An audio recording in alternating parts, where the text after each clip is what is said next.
I want you to tell me what it is. Okay. If you can see, if you can just look at this, it's a visual daily double. It looks a little bit like an iPhone, doesn't it? Yeah, it looks like the Hero. Looks like an HTC Hero. It does look a little bit like that. Maybe if I flip it over, it will become more obvious what it is. Oh, wait a minute. See the word? Is it something to do with a pair of goggles? Yeah, it's not goggle, that's Google. Google on the back there. And by the way, see how it's engraved? You have the Google phone. I have the Nexus one already. And for the first time, Google designed the phone and sells the phone itself. It's designed to work on the GSM networks and would work in the European GSM networks. But here in the States, it works best on T-Mobile. You could run it on AT&T, the other GSM network. But the problem with doing that is that you wouldn't be able to use the AT&T 3G network. So for best results, you're going to want to use it on T-Mobile.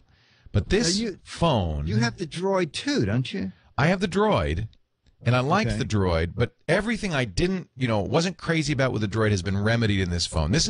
I now understand why Google wanted to do this. They wanted their team to design the phone. They worked with HTC. I, by the way, love HTC. I think HTC makes the best phones. This is a worthy competitor to the iPhone in almost every respect. It's fast. It's probably a little faster than the iPhone.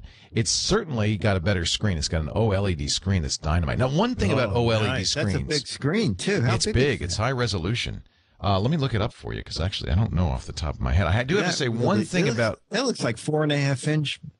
Well, let me compare it to the iPhone. It's about roughly, if you put it side by side with the iPhone, the screen is just the slightest bit, taller.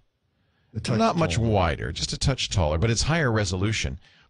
Weight-wise, it's lighter than the iPhone. It's thinner than the iPhone, although pretty comparable. You're not going to notice much difference. Where it beats the iPhone again is on the quality of the screen. It has a 5-megapixel camera. By the way, I think a better implementation than the Droid, which also has a 5-megapixel camera, stills and video.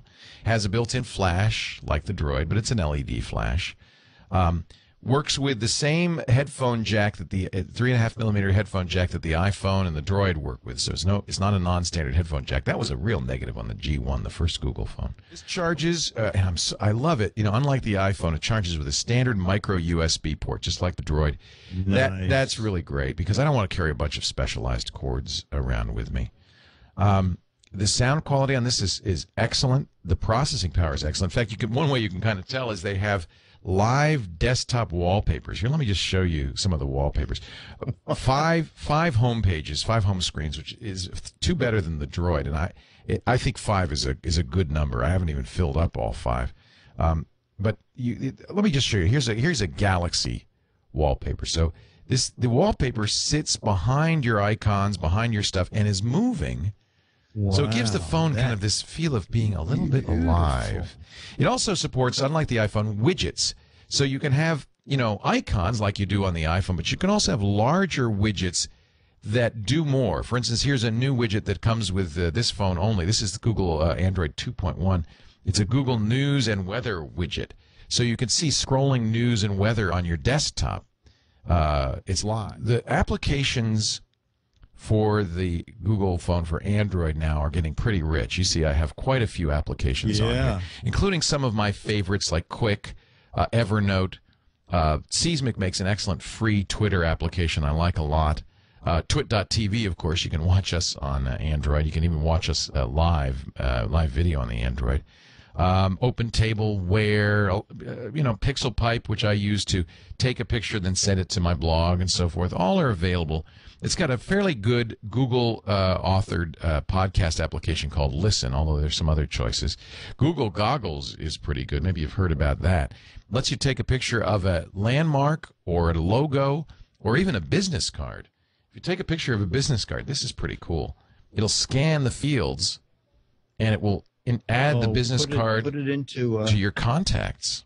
Wow. Now, with varying success, my business card is kind of a non-standard format, so it doesn't scan it very accurately. But you see it's scanning it in there after I take the picture. And it gets some of the fields, but not all of the fields. You can't see the phone number. King of all technology? Yeah. That's what your card says. Well, that's appropriate, isn't it? Yeah, I think it is. Yeah, I guess so. Now, a couple of things different. unlike the Droid, there's no slide-out keyboard, and I don't miss it at all. It's got the on-screen keyboard that Apple pioneered with the iPhone.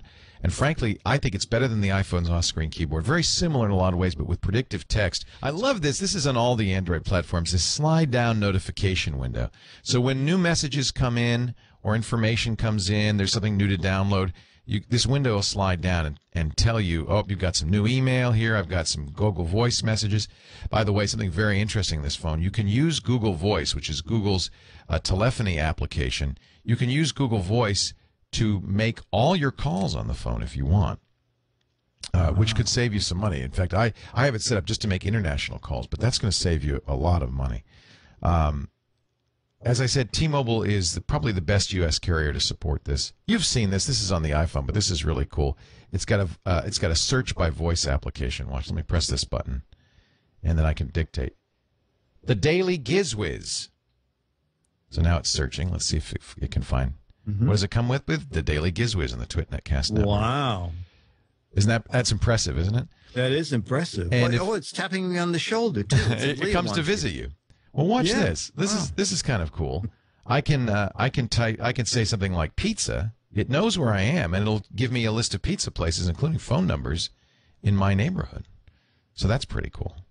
Wow. Yeah, I think they've done a very nice job. Let me try that. Now, you bought it pizza unlocked, then, right? So it has to be. I did. pricey. I bought it unlocked.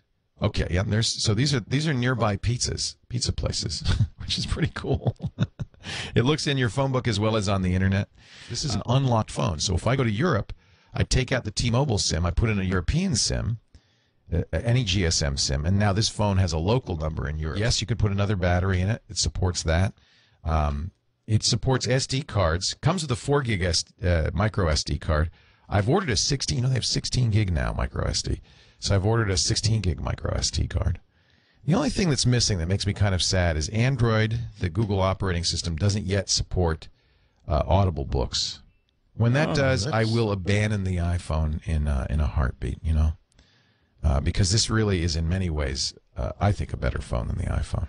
Not as many applications, but I think, certainly that's going to come. But this way I can try all the different phones. And what I'm going to do is give the Droid to our business manager needs a new phone. I'm going to give the Droid to her. And then I'll have an open Verizon number, and I'll probably use that for the next cool phone. This probably will be on Verizon, by the way, this spring, and on O2 as well in Europe. So if you go to google.com/phone, you can order it there. And if you notice, it says available on Verizon spring 2010. Oh, it does? Oh, yeah. Okay. Now that will be, I think, a very strong contender. Because the Verizon network's fast. I'm actually not unhappy where I am.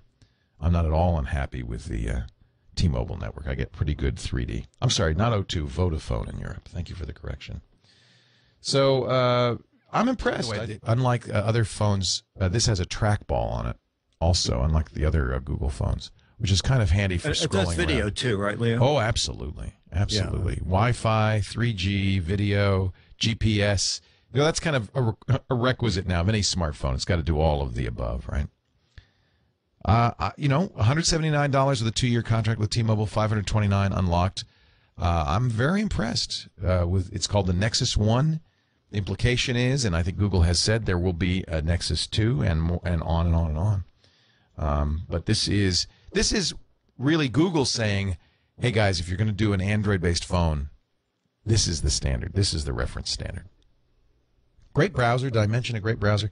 No multi-touch, but I'm told that the hardware and the operating system support multi-touch, that it's an application update that's required. So first thing you do is you enter in or create your Google account.